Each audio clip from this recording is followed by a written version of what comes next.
സൂറത്തുൽ ഫീലിൻ്റെ പാരായണമാണ് നമ്മൾ പരിശീലിക്കുന്നത്. അത്യാവശ്യമായി അറിയേണ്ട കാര്യങ്ങൾ സൂചിപ്പിക്കാം. ആദ്യ വചനത്തിൽ അലം തറ, ഇതിൽ സാക്കിന മീമിന് ഇൽഹാർ ഷഫവി നൽകി മണിക്കാതെ വെളിവാക്കണം. തറ എന്ന് പറയുമ്പോൾ റായിന് തഫ്ഖീം ചെയ്ത് പെരുപ്പിക്കണം. തറ.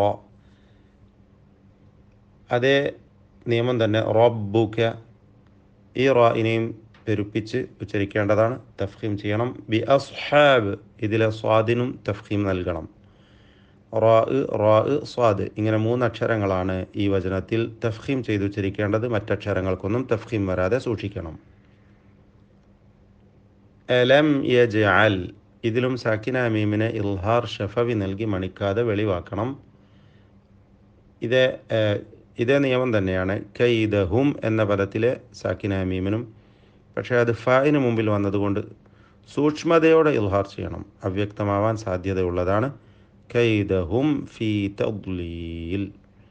യജ്അൽ എന്ന പദത്തിലെ ജീമിൻ്റെ സുക്കൂൻ ഖൽഖല നൽകി ശബ്ദം ചലിപ്പിക്കണം. യജ്അൽ. അലം യജ്അൽ കൈദഹും ഫീ തദ്ലീൽ. ദ്വാദിന് തഫ്ഖീമാണ്, പെരുപ്പിച്ചുകൊണ്ട് ഉച്ചരിക്കേണ്ട ഹർഫാണ്. തദ്ലീൽ. ദ്വാദിനെ തഫ്ഖീം ചെയ്യുമ്പോൾ തഇന് തഫ്ഖീം വരാൻ പാടില്ല എന്നത് ശ്രദ്ധിക്കേണ്ടതാണ്. തദ്ലീൽ. വഅർസല, ഈ പദത്തിലെ റായിന് തഫ്ഖീമുണ്ട്. അലൈഹിം എന്ന പദത്തിൽ സാക്കിന മീം ഇൽഹാർ ഷഫവി നൽകി മണിക്കാതെ വെളിവാക്കണം. ത്വയ്റൻ, ത്വാ റാ രണ്ടും തഫ്ഖീം ചെയ്ത് പെരുപ്പിക്കണം. റൻ എന്ന തൻവീനിനെ ഇൽഹാർ ഹൽഖി നൽകി മണിക്കാതെ വെളിവാക്കണം. ത്വയ്റൻ അബാബീൽ. തർമീഹിം ബിഹിജാറ, സാക്കിന മീം ഇഖ്ഫ ഷഫവി നൽകി അവ്യക്തമാക്കി മണിക്കണം, ബായിന് മുമ്പിൽ വന്നതിനാൽ.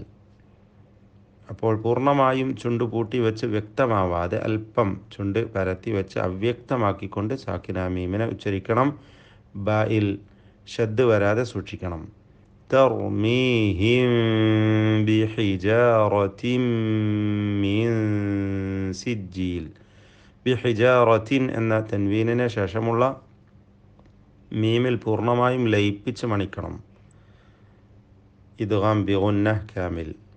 മീൻ സിജ്ജീൽ, സാക്കിന നൂൻ ഇഖ്ഫ ഹഖീഖി നൽകി അവ്യക്തമാക്കി മണിക്കേണ്ടതാണ്. ഈ വചനത്തിൽ ബിഹിജാറ എന്ന് പറയുമ്പോഴുള്ള റായിന് തഫ്ഖീം വരുന്നതാണ്, സൂക്ഷിക്കുക. മറ്റക്ഷരങ്ങൾക്കൊന്നും തഫ്ഖീം നൽകാതെ ഉച്ചരിക്കണം. ഫജഅലഹും, ഈ പദത്തിലെ സാക്കിന മീമിനെ ഇൽഹാർ ഷഫവി നൽകി മണിക്കാതെ വെളിവാക്കണം. കഅസ്ഫിൻ, ഈ പദത്തിൽ സ്വാദിന് തഫ്ഖീം നൽകി പെരുപ്പിച്ച് ഉച്ചരിക്കണം. കഅസ്ഫിൻ മഅകൂൽ, തൻവീൻ ശേഷമുള്ള മീമിൽ പൂർണ്ണമായും ലയിപ്പിച്ച് ഇദ്ഗാം ബിഗുന്നഹ് കാമിൽ നൽകി മണിച്ചുകൊണ്ട് ഉച്ചരിക്കണം. ഈ വചനങ്ങളുടെ അന്ത്യത്തിലെല്ലാം ദീർഘാക്ഷരവും ശേഷം സുക്കൂനും വരുന്നു എന്ന കാരണത്താൽ ദീർഘിപ്പിച്ചുകൊണ്ട് വഖഫ് ചെയ്യാം. ബി അസ്ഹാബിൽ ഫീൽ, തദ്ലീൽ, അബാബീൽ, സിജ്ജീൽ, മഅകൂൽ എന്നിങ്ങനെ ദീർഘം നൽകാവുന്നതാണ്, അനുവദനീയമാണ്.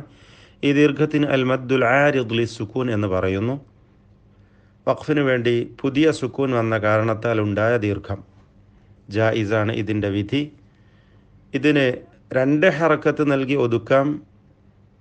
2 ഹറക്കത്തിൻ്റെ അളവിൽ ദീർഘം നൽകി മതിയാക്കാവുന്നതാണ്, ഖസ്ർ ചെയ്യാം.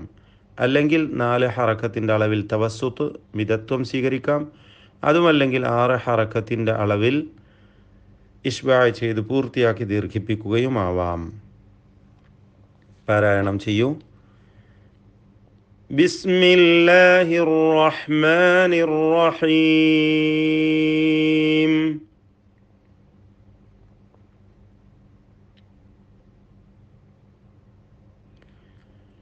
ألم تر كيف فعل ربك بأصحاب الفيل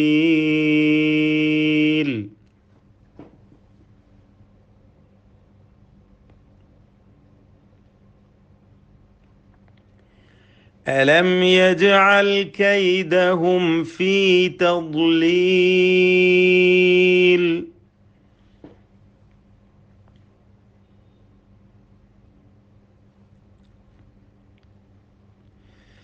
وأرسل عليهم طيرا أبابيل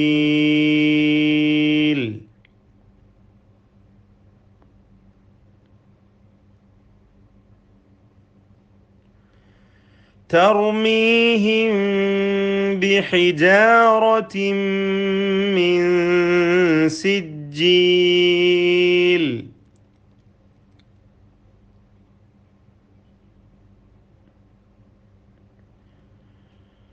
فجعلهم كعصف مأكول